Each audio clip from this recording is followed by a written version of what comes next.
आप देख रहे हैं आपका बाजार मार्केट से नया डाल करीब करीब फ्लैट स्टोन पे कामकाज हो रहा है। 28,815 के स्तरों पे निफ्टी फ्लैट टू नेगेटिव है, 8893 का लेवल है। लेकिन हाँ, सिलेक्टिव स्टॉक्स जो हैं उनमें बाइंग है, जैसे कि फ्यूचर ग्रुप में बाइंग देखी जा रही है, अदानी ग्रुप में सिलेक्टिव स्टॉक्स में बाइंग है। Adani enterprise in fact 52 weeks high पे ही अब कामकाज कर रहा है। कुछ फार्मा स्टॉक्स हैं जो कि अपने नए एक अच्छी तेज़ी के साथ कामकाज कर रहा है। लिंकन फार्मा जैसे शेयर जो है, डिशमेंट फार्मा हुआ जहाँ पर एक अच्छी तेज़ी देखने को मिल रही है। कुछ और दर्शकों से ही बातचीत कर लेते हैं। हमारे साथ चंदन है उड़ीसा से बातचीत करने के लिए। चंदन साहब नमस्कार। नमस्कार सर। नमस्कार चंदन साहब, क्या सवाल आपका, पूछिए। एडलवाइज सर एलईडी फाइनेंस पाएंगे 90 रुपीज पर 500 शेयर, एडलवाइज 70 रुपए में 2000 शेयर पाएंगे। आपने एक नाम तो एल&टी फाइनेंस का लिया, दूसरा एडलवाइस का नाम लिया। हाँ। किस भाव पे खरीदारी आपकी एडलवाइस में? 70 रुपये में 2000 शेयर पाएंगे। 70 रुपये में। चलिए, आज इनफैक्ट खबर भी एडलवाइस में कंपनी अपने कमोडिटी कारोबार जो है उससे एग्जिट करेगी और बैंकिंग लाइसेंस के लिए दोबारा आवेदन डालेगी, ऐसी खबरें हैं। राजेश, आप क्या राय रखते हैं? एक है एल&टी फाइनेंस, 90 रुपये के भाव पे खरीदारी है, 116 का मौजूदा स्तर है, मुनाफे में है, करीब 26 रुपये पर शेयर के 500 शेयर हैं। और इसके अलावा एडलवाइस, ये दूसरा नाम है। इन दोनों शेयरों पर आपकी राय क्या कहती है? देखिए, जैसा कि आपने कहा सुमित अभी कि एडलवाइस इस वक्त खबरों में है और कल रात को भी हमने खबरें देखी थी, कमोडिटी कारोबार से निकलेगी, बैंकिंग लाइसेंस के लिए अप्लाई करेगी। और ऐसा कुछ होता है, बैंकिंग लाइसेंस के लिए अप्लाई करना एक जुदा बात है, मिल जाना एक बड़ी बात है। अगर मिल जाता है तो ये स्टॉक यहाँ से कहीं भी जा सकता है। लेकिन इस वक्त मैं कहूँगा कि सिर्फ खबरों की वजह से इसमें नई एंट्री लेना मुनासिब नहीं होगा। जो भी आपका मुनाफा है उसे संभाल कर रखें, 5-7 रुपए का स्टॉप लॉस मेंटेन करें और कैरी करें पोजीशन को, और ट्रेलिंग स्टॉप लॉस रखें। कहने का मतलब है कि जैसे ही आपकी भाव और ऊपर जाते हैं तो स्टॉप लॉस को भी आप थोड़ा मूव कर लें और कैरी करें। जहाँ तक एल&टी फाइनेंस का सवाल है, फंडामेंटल्स बहुत ही स्ट्रांग है, कंपनी का मैनेजमेंट स्टॉक है स्ट्रांग है। इन्होंने कुछ दिनों पहले अपनी कारोबार को भी रिस्ट्रक्चर किया था, जो उतने अच्छे कारोबार नहीं चल रहे थे वहाँ से निकले हैं। तो इन सब चीज़ों के मद्देनज़र मुझे लगता है कि ये एल&टी फाइनेंस जो एक स्टॉक है वो आगे आने वाले दिनों में बहुत ही बेहतर रिटर्न दे सकता है। यहाँ पे आप नई पोजीशन भी ऐड कर सकते हैं। श्योर। चलिए, तो आपको यहाँ पर राय मिल चुकी है। अगले सवाल की तरफ बढ़ते हैं। हमारे साथ अब चंडीगढ़ से विनोद जी फोन लाइन पर जुड़े हैं। नमस्कार विनोद जी, पूछिए। मेरे पास HCC के 20,000 शेयर हैं जी।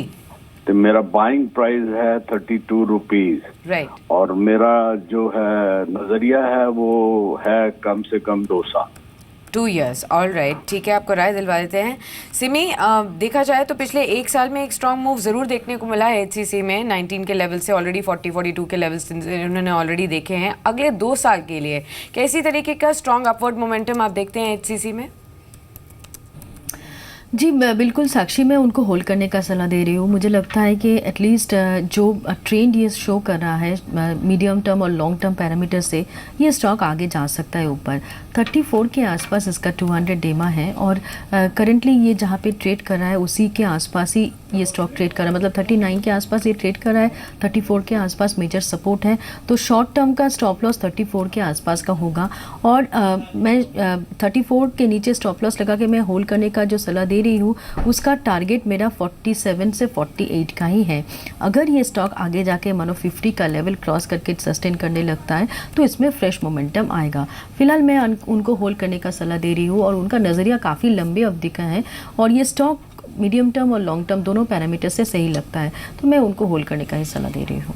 चलिए, तो आपको बने रहने की राय यहाँ पर दी गई है। इस बीच एक खबर आ रही है TTML टाटा डोकोमो मामले में, जहाँ पे दोनों पार्टियाँ जो हैं वो तैयार हैं। आज इनफैक्ट दोनों कंपनियों ने जो भी एक ज्वाइंट स्टेटमेंट था वो जारी किया था, और ख़ास तौर से वैल्यू को लेके, यानी टाटा सन्स की जो एक टाटा डोकोमो में जो डोकोमो का जो स्टेक था करीब 7250 करोड़ रुपए के आसपास का उसमें रीपेमेंट ने करना था।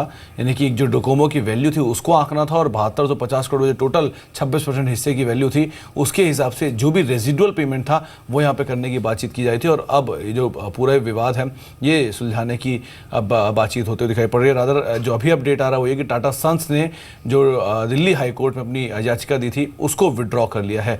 ये एक खबर अभी आ रही है। इस खबर के बाद रादर TTML जो है उसमें एक रिएक्शन भी आ रहा है। 7.5-8 रुपये के स्तर पर भी शेयर कामकाज कर रहा है। है, रफली डे हाई के आसपास आ चुका है। एक स्पाइक TTML के शेयर में आता दिखाई पड़ा है। 7.5 रुपये के स्तरों पर ये शेयर कामकाज कर रहा है।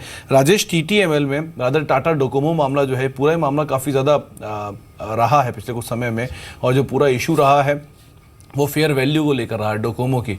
अब क्योंकि जैसे नए चेयरमैन आए टाटा सन्स की, अनुमान लगाया जाता है कि पूरा विवाद जो है सुलझ जाएगा। आप क्या मानते हैं, किस तरह का इम्पैक्ट इस पर आता हुआ दिखाई पड़ेगा गोइंग फॉरवर्ड? देखिए, सही कहा आपने कि ये उम्मीद थी कि विवाद सुलझ जाएगा, और आज जो याचिका वापस ली गई है, लगता है कि पहला कदम उठा लिया गया है। और वाकई इस दिशा में कोई अच्छे कदम उठते हैं तो मुझे लगता है ये स्टॉक 10 रुपये के आसपास जा सकता है। फंडामेंटली अगर कहूँ तो नंबर्स उतने कोई एक्साइटिंग नहीं हैं। अगर आप देखें तो कई क्वार्टर से लगातार कंपनी घाटे में चल रही है, और जिस तरीके के एग्रेसिव मार्केटिंग जियो या दूसरी कंपनियों की तरफ से चल रहा है, उस लिहाज से मुझे नहीं लगता कि इसमें बहुत जल्दबाजी में कोई बड़ा मूवमेंट देखा जा सकता है परफॉर्मेंस वाइज। बट यस, विवाद अगर सुलझता है और यहाँ से नए चेयरमैन के हिसाब से कुछ नए कदम उठाए जाते हैं तो स्टॉक 10 रुपये तक जा सकता है।